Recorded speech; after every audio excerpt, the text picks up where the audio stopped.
clothes on again. No, mate. Almost. No, We had white t-shirts before, now we've got navy. Is that navy? We're bonding. So far I've got a little crucifix. Why are you wearing a crucifix for? Oh, crucifix. Because in today's episode, we're talking about Fright Night from 1985 and Fright Night 2 from 1988. I didn't realise they was that close together. Yeah, because this was quite well received, so obviously they greenlit a sequel. And they was going to do a third one, wasn't they? Did you know that? No. Yeah, they was going to do a third one, but we'll get to that anyway. Okay. So Fright Night 1, written and directed by Tom Holland. Is that Spider-Man? It's the same name, isn't it? Yeah, I didn't know, isn't it? No, because he wasn't born, was he? No, he's about 10 years before he was born. Yeah. No, Tom Holland, who's also done Psycho 2, Child's Play, and Thinner. Do you remember Thinner? Thinner. Yeah, it's a Stephen King one. It's got this this fat bloke who's like this rich businessman, and he rips off all these Native Americans, and this woman touches him, and she goes, thinner. And he starts getting really thin and thin. He's all happy at first, I'm losing this weight, but he keeps getting thinner and thinner. Until he's like a lollipop on a stick. Yeah, pretty much. And then part 2, which was directed by Tommy Lee Wallace, who wrote it. He wrote part 2 alongside Tim Metcalf, who done California. With Brad Pitt and that's a film you don't really hear about nowadays. No. That was quite a good film. I know it's Juliette Lewis and Brad Pitt. That's and when David they was dating. Duchovny as well.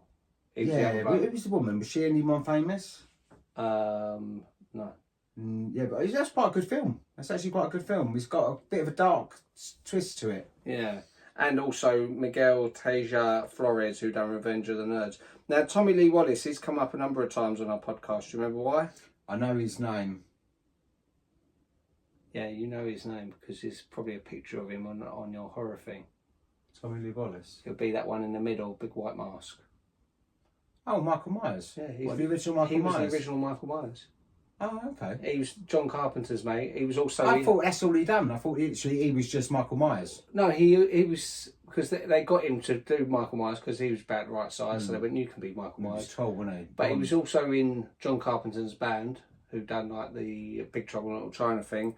And he directed Halloween 3, Season of the Bitch, and also the mini-series. Okay. So he's done bits and pieces. I didn't know. I thought he was just one of their mates, and they went, "I'll put that on." He pretty much was, but that was the start of things. Yeah. It's like, you know... Didn't he play him in the new updated one? I don't know. For a bit of it. Maybe for a bit of it. He was, yeah, but I think they used... Because the way he walks as well, he's got a good walk. He walks like Twiggy. Yeah, like a supermodel. Yeah. He walks like RuPaul. Right, let's go through the actors. So, part 1, obviously you got Chris Sarandon, who's Susan Sarandon's husband. That's who she kept his name though.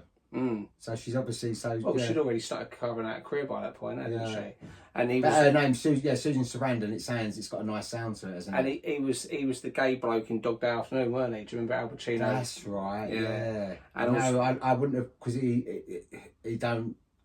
I wouldn't marry the two up. I wouldn't marry him up as in Fright Night as in Dog Day Afternoon. And he was the voice of Jack Skeleton in Nightmare Before Christmas. You've also got William Ragsdale, who's in both of the films. He's also in Herman's Head and Renfield. He's the main guy, Charley Young Brewster. boy, yeah. He's like the sort of Zach Galligan of it, isn't he, really? He's like the one out of Gremlins. Charley Brewster. Yeah. And of course you've got Roddy McDowall, who's in Big Knobs and Broomsticks, Planet of the Apes. And he died of lung cancer in 1998, age 70. But obviously he's a classic British actor. He's, what's his, Peter Vincent is his character. You remember him in... What else he's in? I sort of remember him. He's been in loads of things, hasn't he? But I always remember him from Bed Knobs and Broomsticks because he's the vicar, isn't he? And his hat goes flying off. He's trying to chat. Yeah, no, but I know him from something else. It's quite easy to mistake him with John Hurt, isn't he? Very similar. Didn't he have an affair? Didn't Roddy McDowall have an affair with some really well-known, good-looking actor? Like Marlon Brando or something? Maybe. No, it's Richard Bryars, I think. Richard Pryor? Is that right? I don't know. I know, when I heard, I thought, what? They didn't marry it up. I didn't sort of, like, you wouldn't put them together. No. I think I might be wrong with that, so don't quote me on that. You got Amanda Bierce, who's Amy in the first one. Yeah. The girl with the big mouth. That still today is that I cannot see how they done that. Mm. That is done so well. If you think it's 1985, did you say? Isn't it? Yeah, 85. You That know, is done so well. The makeup in that. but you know that mouth thing. That was a last minute thing because Tom Holland he'd said to like the makeup department. They had really good makeup artists. On Yeah, this really film. good film. And The second film's got really good makeup as well. oh yeah, but I think the first is best. But he said to the makeup department, he said, I want Amy because it's been building up. Or you've seen many vampire reveals throughout the film. I want her to have this big mouth, loads of teeth, and they didn't have hardly any budget. And the guy said, "All right, give me the weekend." So he's done the mouth, and he said, "Look, I'm not happy with it. I'll do it, but you've got to show it very bare minimum. I don't want to see it that much." And he was a bit brilliant. I know, but he was a bit pissed off because not only was it shown multiple times, they ended up sticking it on the poster as well. Yeah, but And even the poster for part 2, really. It's really good. Yeah, it's the same picture. Yeah. That's still her, isn't it? It's still the Yeah. same picture. Yeah, pretty much. They've just sort of thought, well, the first poster's so good. So you imagine like the third one, they would have followed a similar It thing. would have been the same picture. So how did they do the mouth? Because obviously she's like opening her mouth and it's moving and all the saliva's coming out. And I've tried to look and Google pictures. You know, sometimes they have like pictures of them doing like the prosthetics, like in American Werewolf in London. You know, that you see there's pictures of that. This, I would have thought, would have had the same thing. I can't find nothing on it. And I bet you any money in one of the old Fangoria magazines or something, They probably had probably would have had pictures of it. And putting it on. Or But something people just like haven't transferred it to the internet. The thing is, like when this originally came out on the Blu-ray, it had no extras at all. Yeah. And people were really peed off because the whole cast and crew the cast got together and they done their own what's it called? When they talk over a film. Special features on TV. Yeah, no, what is it? When they Commentary. They They done their own commentary for the film, and you see a photo of all of them older. Like you had that Amy, you had all of it apart from. And that wasn't on there.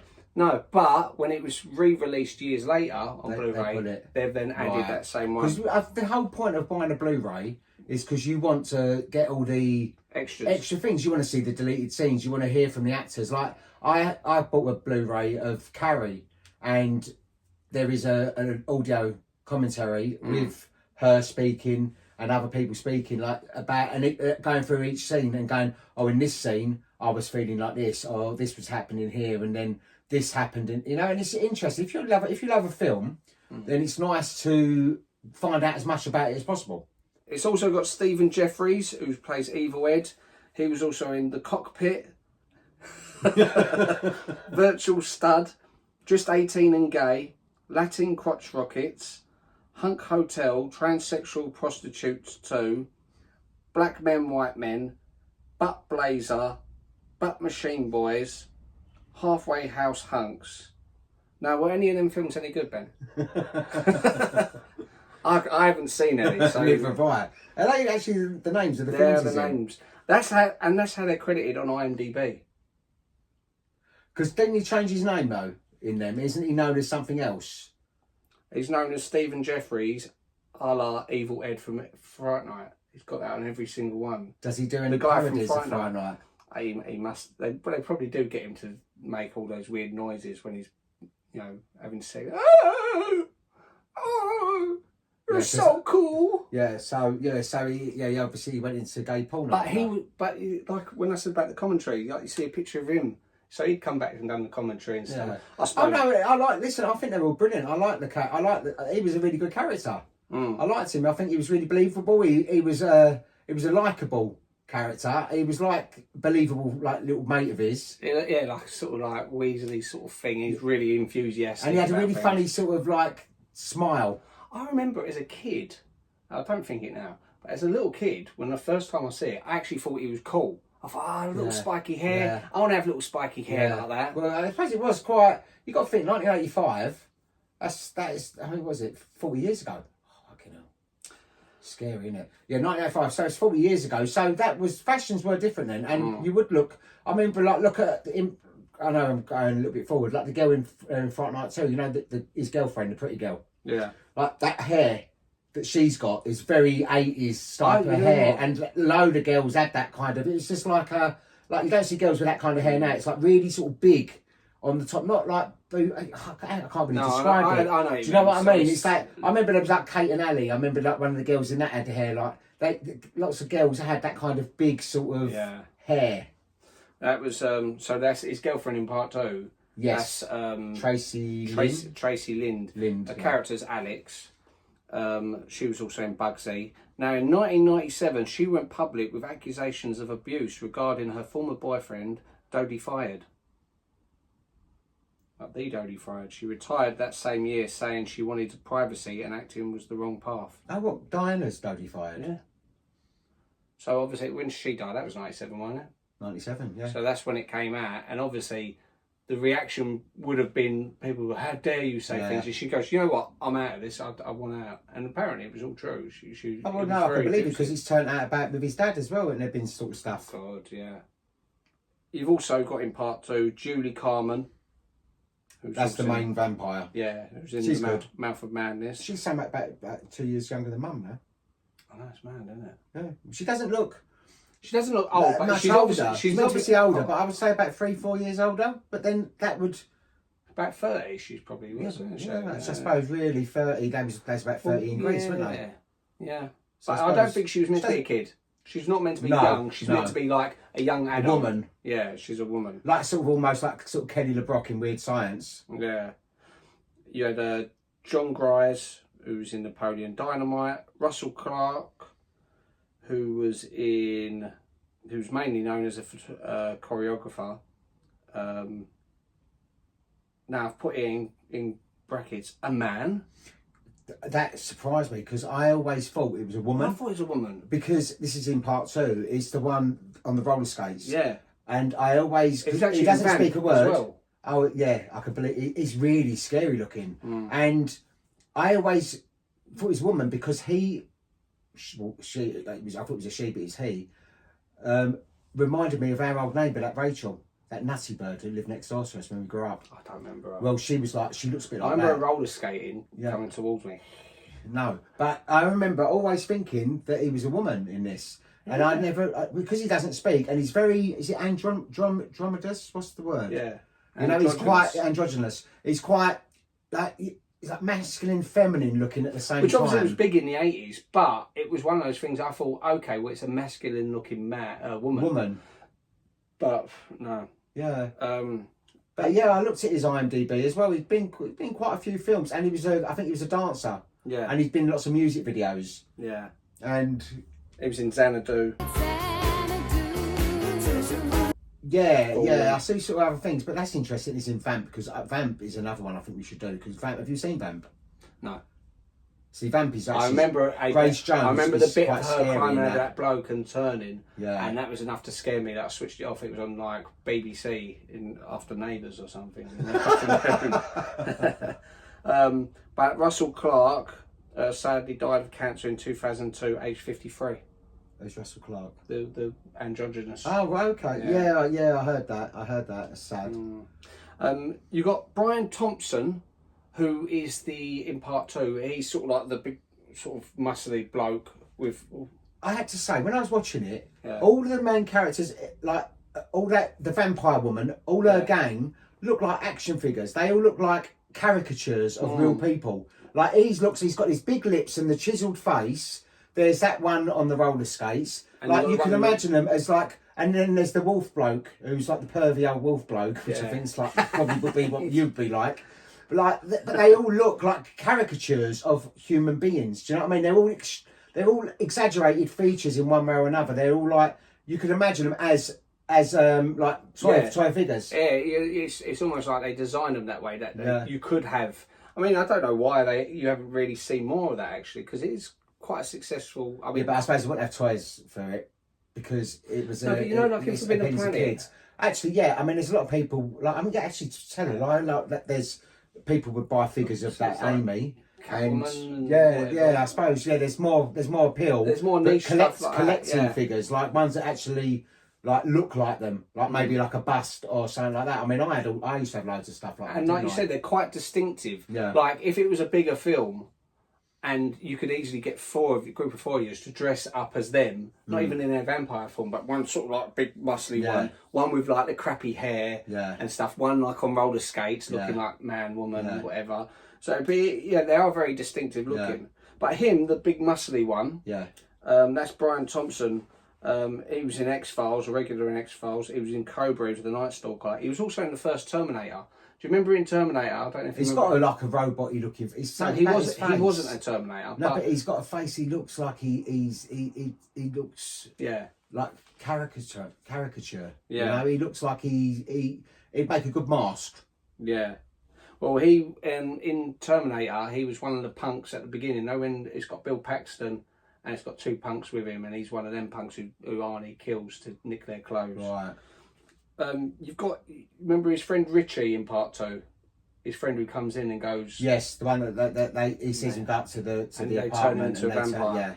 That was Merrick Buttrick, who's in Star Trek 2 and 3. He sadly died of AIDS, March 1989, aged 29. So it's literally like a year after this came out. Yeah. Oh, that's sad. But he was only young. But the reason I don't usually... I try not to look up every single actor, but I deliberately looked up him because I thought... He seems quite a good actor. He seemed quite natural. He only had like a couple of scenes. He's a good-looking bloke as well. But the way he came in and his charisma and stuff, I thought, I'm surprised I ain't seen more of this bloke. Yeah. See, that's what I had to do. Like when I was watching it, I was looking up. I looked up that Regina. Yeah. And then that's how I found out she's like about 70 now. And then I looked up also that girl, that Tracy Lind. No pictures of her now. She's like 57 now, but there's no pictures of her at all over the past 30 odd years. They're all like young pictures of us. I was just curious. You know, you sort of think, I wonder what they look like now. What they look like now. You know, and also I looked up that the Andromedas. What's the word? The one on roller skates. Yeah. I looked up because I was curious to see, number one, what sex, but then also just curious. I remember I think I found that one the scariest when I was younger watching it because it just something creepy about the way it's moving on the skates and just and the fact that not one word is spoken. He doesn't say one word through the whole film. Where you see him on the skates and he kills that girl. That young girl. That sort of, you think in other horror films, especially so early, you thought, oh, this is going to build up. So, and it doesn't. It just sort of, she looks up, he's skating towards her, and she's looking, thinking, that's a bit weird, as we do, as we're watching it. Also, she says, and it just kills her. Yeah. And that's it. It's like you don't get a chance to sort of be scared. And lastly, the Dr. upset though, are you? Yeah. Dr. Harrison, who's this psychologist in that one.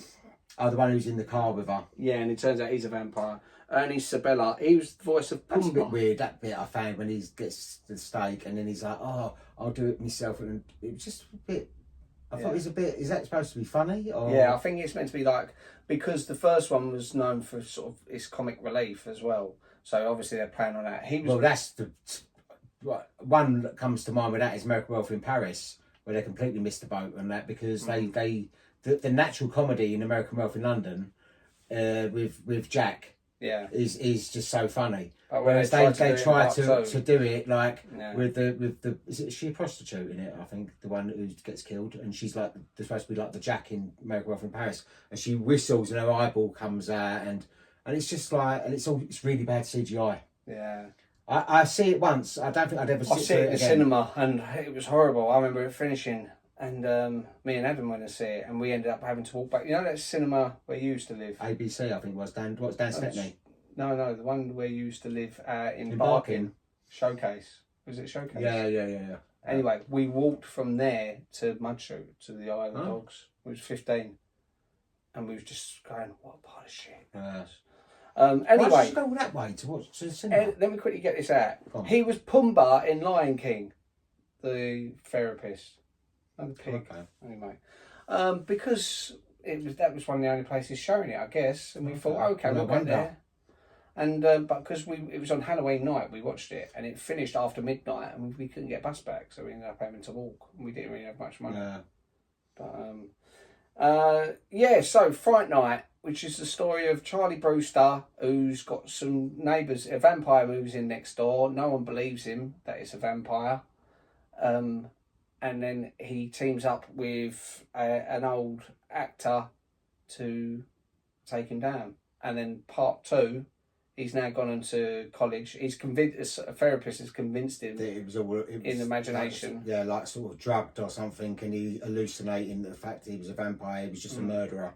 Yeah, but yeah, I wanted to do this for quite a while, and it was the other week when we done that podcast, and I was thinking, I'd like to get the poster because I love that poster. It's one of my favourite posters because the artwork is just epitomises 80s posters where they just care. Well, the artwork, as you say, all your posters in your bedroom, aren't they? You've got in your room, you've got all 80s posters, and 80s posters were really good posters. I think that's probably the best. It's like 70s album covers. Yeah. 70s album covers. You used to be able to open them up, unzip this, pull this bit out, this bit would all fold out. It was like works of art, they was. But like the albums, posters in the 80s was their main way of getting people to see the film. Yeah. So you had to put effort in. Now, I like the other day I see the poster for the new Karate Kid go past. And it was like a red sky with a yellow sun, and it just had Jackie Chan, Ralph Macchio, a bunch of other actors. But say there's about half a dozen actors on there. And I thought that I see that poster the other day for something else. And with that, buzz with another poster for a film, Sinners, which has got, red sky, yellow sun, half a dozen actors on it. And you think there's no imagination to the posters anymore. I mean, that isn't the film. That's not the house. No. There's not big ghosts and stuff, but it still gets you in. That you look at that cover and you want to see that film. You want to watch a scary film, you look at that. Yeah. And Mum actually watched this with me. I think it's unusual for her to watch a horror film. No, but this is the thing. I said, I'm going to put this film on because I'm doing the podcast. And she went, okay. And then she got into it. She really got into it. And she was saying, like she summed up best. She said, is this like a spoof? And I said, yeah, it kind of is. It's like a spoof on the traditional vampire kind of thing. And it's because, I think of it almost like as if John Hughes made a horror film. It's that era of 80s teen films. These great little characters interacting, but it was the modern world at the time. Yeah. It throws this old mythology right into the modern world. And I think all the acting's good in it. I think they're all the characters are good. Yeah, and makeup is brilliant. But I always find that I think the best makeup for especially horror films is the 80s. I don't think you can beat the 80s for horror makeup. I mean, you had American Werewolf in London, you had this, you had the Friday Nightmare on Elm Streets, you had what else was in the 80s? Demons. Demons 2. I mean, Demons 2 was good makeup. Yeah. Yeah, makeup because it was before CGI come about. Yeah. CGI takes so much away from it, and it's like laziness. It's like don't get me wrong. Obviously, it's hard to do CGI, but nothing beats an art like someone's actually sort of thought about it, and they've worked with the prosthetics, and they've tried this mechanism to like American Werewolf in London, where it pushes. You had a thing pushed through to make the face stretch, and then it split about a second later. And you can see loads of things from this. I think was heavily inspired by American Werewolf in London. Yeah. And you know what? You saying that, I've just realised. I think what happened. American Werewolf in London came out 81. Yeah. And that really sort of jump-started everyone going, prosthetics is the way. Yeah. Let's do special effects, prosthetics. Yeah. Then what happened, 10 years later, Terminator 2 came out. And Terminator 2 had such fantastic CGI that everyone went, no, CGI is the way forward. But the mistake they made, the CGI on Terminator 2, like the CGI in Jurassic Park, was painstaking. They took ages to do frame by frame. Now they've shortcut it. So they go, it's almost like saying, can you morph this into this? And the computer does it. But it doesn't look as good. So it's like watching the later Jurassic Parks, you think, it don't look as good. I've noticed it on Titanic. If you look too close, and I don't want to, because I don't like films being ruined for me, especially films I like. But if you look too closely at the people on the boat, when it pans out, you can see they're like CGI people, and it just... Yeah. And I mean, don't get me wrong, there are moments in this where you think, well, obviously, I mean, it's not like when he gets stabbed as a wolf, Evil Ed, and he's got the transformation going back. Yeah. There's a bit where he's got this face with like his eyes popping out, and I just think that just looks comical. But the other bits, you think like the way the foot stretches and they play it in reverse kind of thing. And you think, well, that's obviously inspired by like how they've done it in American Werewolf in London. Yeah. But it's proper effects. That kicks it all off. American Werewolf in London kicks it off. I can't think of anything before that done it that well. Done it that well. No. And that actually started off an award, didn't it? For special effects. The Academy for special effects for that year. It started with America Off in London. Yeah. But I think the makeup in this is amazing. That Amy's makeup blows the rest of it out of the water. There's something I cannot. When you look at her, she just looks terrifying. She when her mouth really, goes like that. Yeah, her mouth literally sort of. I mean, I still goes... would, but you. Okay. You just wouldn't let her down there. That's no. But the way that her mouth goes, and it's sort of like you think, that's bigger than her face, the mouth. So obviously, it must be some sort of mechanism that if you look too closely at it, you'd see. But I've never noticed it. It's held up well really shot. well. They know how to shoot it. So it's like, as I said, the guy who done the mouth said to Tom Holland, "Don't show it too much, please." It'd be interesting to see her in the chair with it on, talking or something like normal, just sort of seeing how it looks, or having it put on like a layer at a time. But the downside of that, it's almost like a magic trick. Part of you doesn't want to know. You think, I'd rather not know, and just every time I watch it, marvel at it. But Fangoria, I used to get, is it Fangoria? And there was another one as well. But there was like Fangoria, I think. I used to get the magazines because they used to come from America. Yeah. And they was quite hard to get over here. And it used to show like all the new horror films coming out because they'd come out in America first. Yeah. And then it would have interviews and it'd have like pictures of behind the scenes, all this kind of stuff in them books. You remember I used to have them, didn't you? When I was a kid. I had one up till recently because when I was doing my collage on the wall, I think I cut things out of there. It had a bit about Meet the Feebles. So because behind the scenes as they was making Meet the Feebles. But yeah, then of course 3 years later, part 2 came out, and one of the reasons part 2 wasn't as successful, I think, was to do with... Oh, yes. Hang on. Yeah, soon after the filming was wrapped up, Roddy McDowall and Fright Night creator Tom Holland was scheduled to meet Live Entertainment chairman Jose Mendez to discuss making a third film, but plans died with Mendez, who infamously was murdered by his sons. As a direct consequence of this horrific tragedy, Part 2 ended up losing its planned countrywide distribution and playing only in one LA and one New York theatre, which directly resulted in its poor box office results. Now that's funny with the Mendez brothers. I just recently watched a series on Netflix called Monsters, which is about them. I didn't know their dad, who was killed, was anything to do with this film. No. But that sounds like that's the reason why this film didn't make anything. A lot of people didn't realise that it had even been made until it almost basically straight to VHS, because it was like people didn't realise there was a sequel until they see it in the video shop and went, oh, it's there. So it's quite bad. It's quite sad that it never had the publicity that it should have had. And I think if it had, they definitely would have been able to go ahead with the third one. Yeah. Because Tom Holland wanted to come back and do the third one, but with the I think the second one does really well for a sequel, because I still prefer the first one. Yeah. There's something magical about the first one, but what I like about the second one, they've retained 2 of the main characters. They actually wanted Evil Ed back, and he was too busy making porn. He was too, yeah. Why didn't he come back into it then? He was too busy with letting crotch rockets. No, and the girl who played Amy was going to come back. Oh, okay. So you can see almost why they've changed the name Amy to Alex and just made a different girl. But then they'd have to write in about her having the psychosis and stuff like that. But they just... If it works, it works. They was probably... And there's a bit of humour. She was doing Married with Children, so she was probably committed to... When you commit to a series, it's hard to get out of it. It's like Tom Selleck was meant to be Indiana Jones, but he was doing Magnum P.I.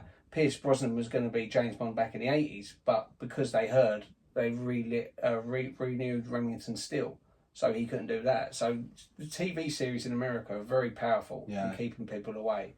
But Michael J. Fox, famously, they loaned him out for Back to the Future, didn't they? Because he was filming, was it Family Ties? Yeah. And then going straight to the lot to film Back to the Future that night. Sleeping for probably about 3 hours a day. Yeah. You know, because he really wanted to do Back to the Future. He was doing that show, so then they goes, okay, you can do the both. But he literally was working non-stop. And, it's worth it. Oh, definitely. That's his futures. Yeah, definitely. That's iconic. But yeah, what I like is they've retained elements from the first one. They've woven this new story. So she's the villain in the second one, is the sister of the vampire in this. And it's like, even with the poster, it's sort of like, well, it's got some scary characters, like a little entourage is scary. Yeah, and it's like, obviously it's aged as he's aged. He's now in university or college, and all this stuff's happening around school kids rather than prostitutes who the first guy's rented out, who he thinks no one's going to miss. And the whole thing is her getting revenge on Charlie, and the thing of him too. So it gives you enough different elements. Do we know what the third story would have been about then? Yeah. Was there another sibling? No. But it was going to be, it was actually going to be a few years later, and Charlie was married with kids, and he's like a new neighbour moves in, but it's now back out in the suburbs kind of thing. But now it's the dad, because he's the dad that's paranoid, and the kids thinking, Dad, you're a square man, there's nothing wrong with the new neighbours kind of thing. But who was the neighbour supposed to be? I don't know. But the point is, obviously, they must have been related. The original. Oh, you know what I think it was? I don't know if it was for that one. It might be Evil Ed, because they never. He's actually supposed to be still alive. Because it says at the end of his eyes. So cool, Brewster. Yeah. And you see the eyes light up. They wanted him to come back. Hold on. So it was Evil Ed coming back, and him trying to resurrect Chris Sarandon. Trying to find a way to bring Chris Sarandon back from the dead, because he was his master. You know? Yeah, but then surely if Chris Sarandon died, then Evil Ed would have gone back to normal like Charlie did. Well, they'd probably find a way around it. They'd probably say, or maybe he went back to normal, but he didn't want to be normal, because remember, he chose to be a vampire, because Chris Sarandon said, you get bullied, didn't you? How do you want people to stop making fun of you, kind of thing? So maybe they could have done something like, so Evil Ed disappeared, like he hadn't died, but he'd been reverted back. Yeah. And then, but he's obsessed with being a vampire again, and he thinks the only way I can do this, I've got to, and maybe he looks into the occult and doing something where he brings Chris Sarandon back to life, going, "Oh, Master, you're back," because that's like a reference to the old horror films where you have like the little servant doing trying to save the Master, just so that they can be. Even the original Dracula, you had the. I don't know if you remember the Francis Ford Coppola one. You had Tom Waits in the prison going, "Master, he's come in," and they're eating bugs and stuff. Anyway, so it's true to the film, and all they would do is the third poster would then be back at like a little suburbs house, but something different. Yeah, you know? It was quite clever the way that they sort of turned the thing, like when they killed that young fella, the one that you said died. When they kill him and they go up and it's a Halloween party, and then she does the dance and she has the teeth and the eyes, and you think it's all special effects and stuff like that. It's good. It's a good film. It's dare say it's not as good as the first one. No, but it's a good enough sequel, I think. Yeah. And what I enjoyed as well, because I was a bit apprehensive going back, thinking, am I going to enjoy them as much? I think I enjoyed them just as much, if not more, because part of it's the nostalgia. But watching that first Fright Night, it stands up. Yeah, I think. Oh yeah, because it's just a proper 80s horror film. Yeah, 80s that's what it is. Schlocky, fun film. It doesn't outstay its welcome. One thing leads to another very quickly, and as I said, the acting does great. I think Roddy McDowall's great in them. Yeah, because his character arc, you think in the first one, obviously at first he's like, yes, I am the great vampire, because he's part of an act. He's like this big thespian actor. Then as soon as he's actually confronted with real vampires, he's like almost like the cowardly lion out of Wizard of Oz. Yeah, he's like, oh no, I've got to get out of here. He becomes a right coward. But then when he finally sort of stands up at the end, because he runs out of the house, he's sort of getting those bits of courage. Charlie gets knocked over. He runs into his looking for her, and that's when he comes across Evil Ed. Yeah, and you see like him building up the courage. It's such subtle sort of things in his face. I think it's so well performed. Yeah, he actually won an award for it as well. Actually, for this film? Well, the Saturn Awards in 1986. The film won Best Horror Film, Best Actor for Chris Sarandon, Best Supporting Actor for Roddy McDowall, Best Writing, Best Director, and Best Special Effects. Yeah. Oh, excellent. So I'm glad. The special effects are really good. I mean, in both films, they're really good. And I like the humour in the second film. There's a lot more, like with the bowling and with that one that it's like you, like the pervy one that's sort of like running up the wall when he gets all his fingers cut off, all his nails cut off and stuff like that. There's a bit of humour in it. Or him sort of growling at the dog as they walk past, you know. How about that classical music? Tits, huh? I don't think think he likes you. That's cool. I don't like him either.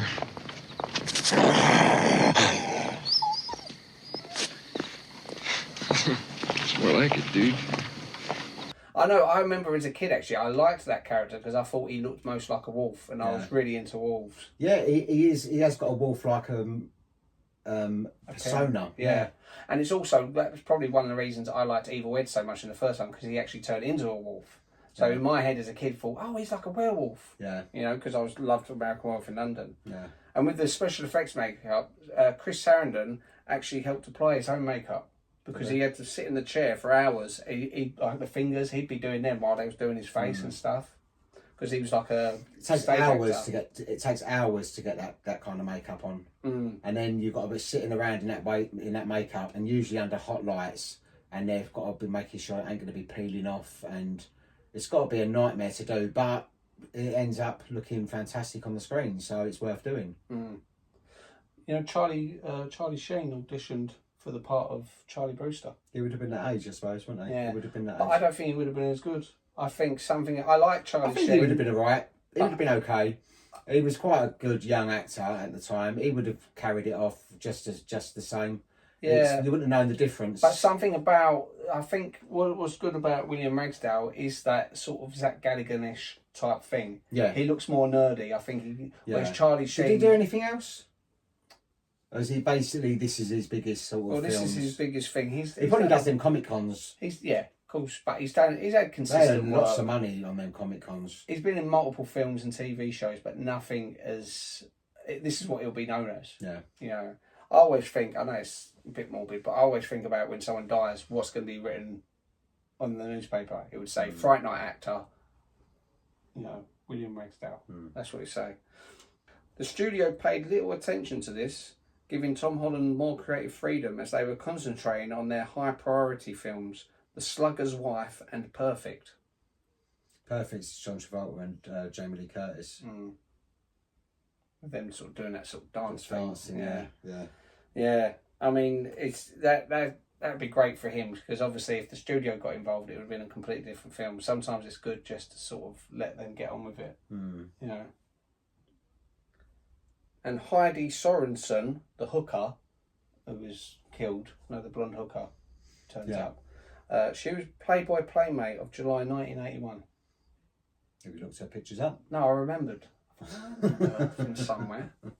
Yeah, Julie Carmen had never done any prosthetic makeup before, and they done a cast on her head, and she really freaked out because obviously it's quite claustrophobic. Anyway, she went home, she cried her eyes out, and then she got a phone call saying it had to be done again because there was a problem with it. So I bet she was happy. You know what? I can believe that, because I'm all right with things like that in general. But see, today I'd gone to the hairdressers, believe it or not, and That's right, you've got no hair. I know. But I had this, you know, when they put the wax things in your nose and then in your ears and they rip it off and it sort of hurts. But when they put the bits up my nose, I just had to sit there breathing through my mouth. There's a bit, I started having a little mini panic attack. I was like, I don't like not breathing through my nose. And that was just that. Imagine having your whole face taped. Yeah, because I think they do your whole face and you've got like straws out your nose because you can't breathe out your mouth or nothing. So you've got these little straws.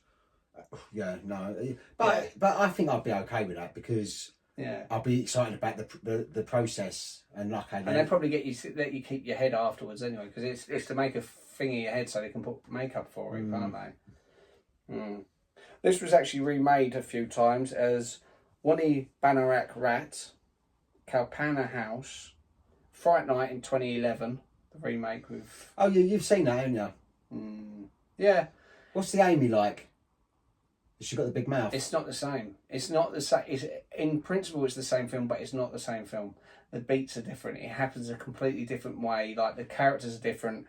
The guy who's playing Charley Brewster, who he was McLovin in Superbad, it's now sorry, not Charley Brewster. Evil Ed.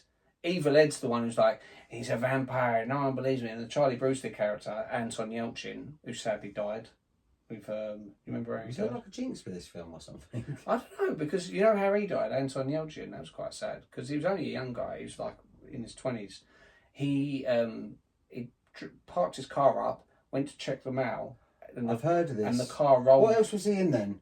He was back in the new squashed him, didn't it? Yeah, he was in the new Star Trek films. He played Chekhov. He played. Was he in Poltergeist or something? Because I know a lot of people died from Poltergeist. No, I didn't don't they? think he was in Poltergeist. I heard that something. I've heard that story before, but I can't feel that. Yeah, no, but It must be a film that I know him from. I knew him at that point, and I thought I quite like him. I mean, even though. Have we done a podcast about a film that he's in? Because I'm sure you've told me that story before. I've probably tell you that story all the time. No, I've Ben, heard that be before. careful. Don't stand behind cars. But yeah, he sadly died. And then they made what was called Fright Night 2, New Blood, which wasn't a sequel to that. It was actually another remake of the first Fright Night, and there was one called Neighbours in 2014. But the most famous one, that one with Colin Farrell, and it had the Doctor Who actor. Oh, I can't remember his name now. Scottish Piper? Yeah.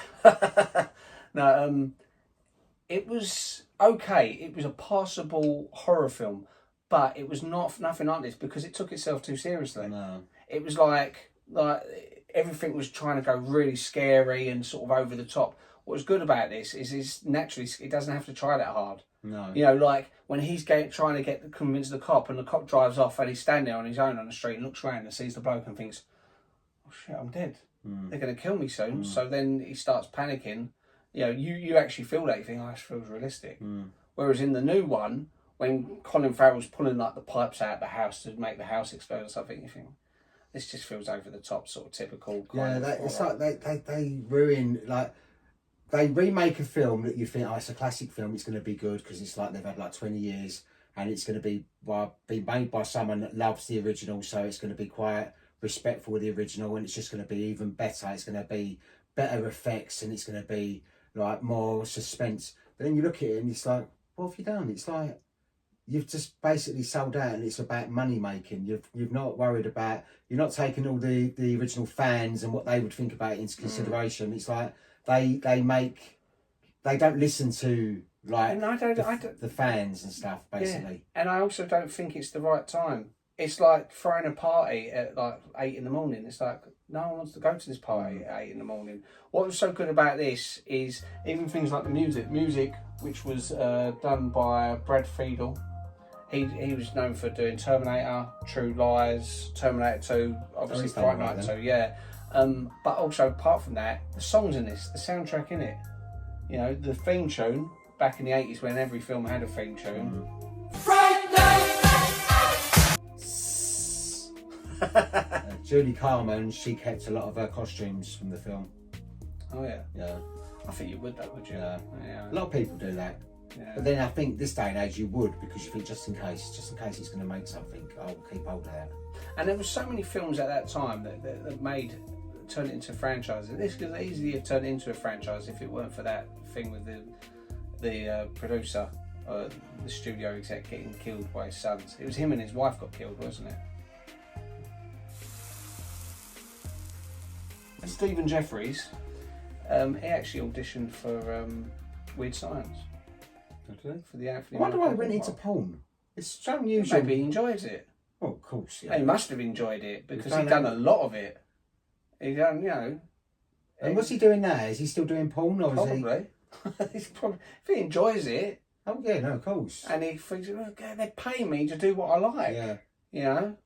That's just weird. It's a transition from a film like this where it's quite successful that you'd think he would move on to do other films like this, or other sort of 80s films. There's a lot of films out there that he could have done.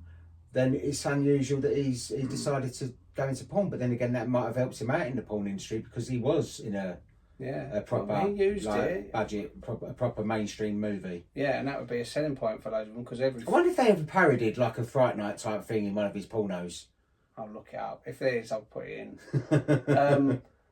But going back to the film, what I like also how they established all the rules about vampires. About you can't invite you have to invite a vampire in. They can't come in your house unless you invite them. And it was great. You knew it was coming that the mum was going to invite him in. And I think Mum. And also he does that. Oh, go on. No, because even Mum said it was the bit before that when that Eva went, and whatever you do, don't invite her. She went, I bet the mum's going to invite her. Because Mum knows. That's what mums do. And she's like, what? I just invited him. But he also invites her in, doesn't he? into his room, and I knew that. I thought he's going to invite, come in, because she's standing at the door, come in, because you have to invite him in. And also, it's another thing as well, when she shoves the roses in his mouth, and they say it's very, very rare that they do that in a vampire film, but apparently rose petals is like holy water. Yeah.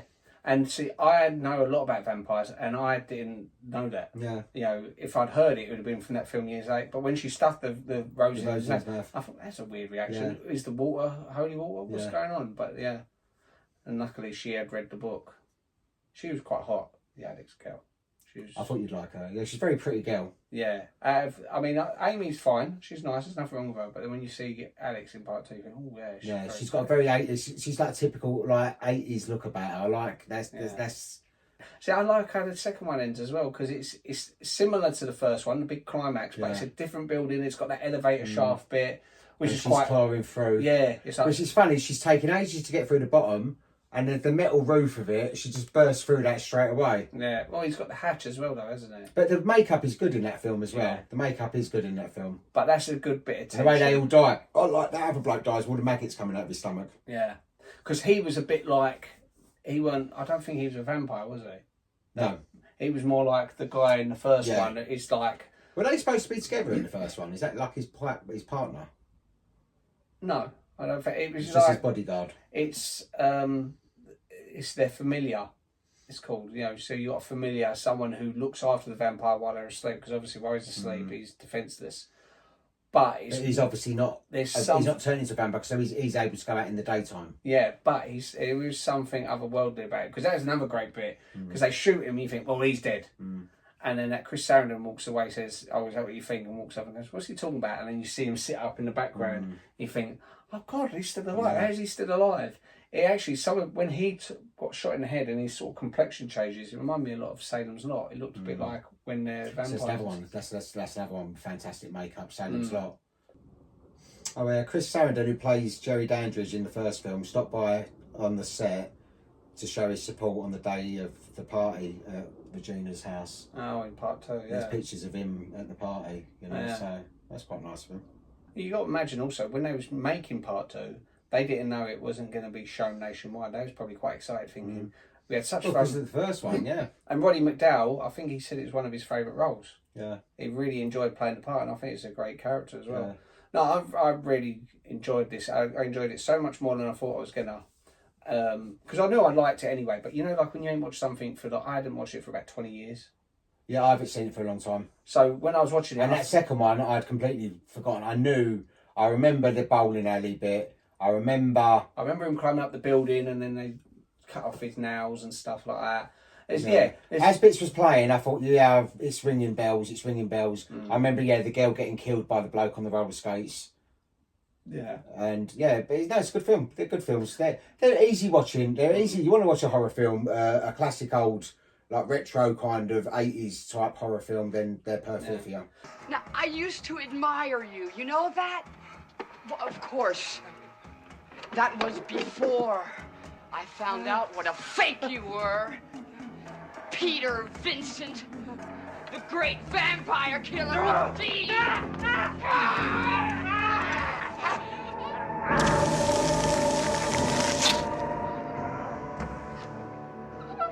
Yeah, Fright Night, the first one. On IMDb, it got 7 out of 10. Just 7? I think it should. I mean, obviously, I rate it higher, but I would have thought it would get like at least a high 7s, because it is. I don't know. Maybe some people just don't like horror. Yeah, it does market. But it's got an audience, horror film, especially in the 80s. So I would have thought it would have been higher. But anyway, Rotten Tomatoes, it got 83% by the critics. That's good. 76% by the audience. Yeah, I thought that would have been the other way around. No, I think again, like it is sometimes with horror things, some people just they watch it under duress. They think, oh, I've got to watch this. Oh, I don't like this. I don't like horror films.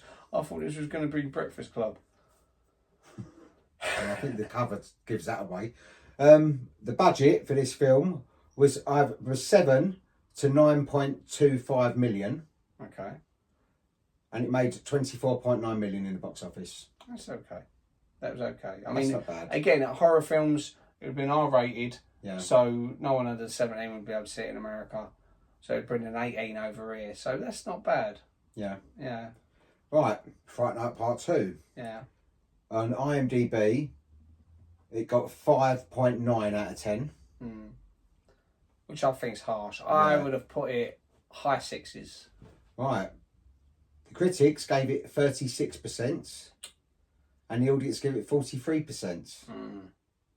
So not good at all. And the budget was $8 million, and in the box office it took $2.9 million. Yeah, but as we said, it hardly got shown anywhere. And that's because of the death of those stupid bastard sons. Because I think if it had been more widely released, I think it would have been. There'd probably been loads of fans of the first one didn't know of its existence till years later. That's apparently that's what a lot of people were saying. They was like they didn't even know about it until they see it in a video shop, and it was like they thought it was like straight to DVD, straight to VHS, because the publicity was all screwed up because it suddenly was overtaken by the death of the Mendez dad. Yeah, I've forgotten his name. Eva. Not Eva Mendes. So yeah, no, it's a good film though. Yeah. I think keeping on the same sort of track as what we're going on with this, maybe the next podcast we should do Vamp. Which is another 80s vampire film. And you've never seen it? No, okay. I wanted to see And Grace Jones is scary anyway, without makeup. Yeah. Without vampire makeup, but as a vampire, very scary. Nightmares. I can't really remember it much as well, so I'd like to revisit it because it's been I think about 20 odd years since I've seen that film, but I think that would be interesting to see. Yeah, no, I think that's good. Yeah? Yeah. Anyway, yeah, so that was Fright Night 1 and 2. Yeah, so next episode we'll be looking at our next vampire film, Vamp. Yeah, it's a bit mad for the vampire films, but it's just this is like rung a bell in my head, and I'm sort of thinking, yeah, I'd like to. No, it's revisit fun. There's nothing wrong with it. And after that, and I don't think it's not mentioned a lot. Vamp. It's like another one that's a bit obscure. No, but it does pop up a lot sometimes during this podcast, and I've never seen it, but it's stuck with me. That one scene I see on telly of quick switch it off. Oh, so just try and sit through it this time then. Okay, well, thanks for watching. Please share, like, and subscribe. Bye bye. See you later. Bye bye.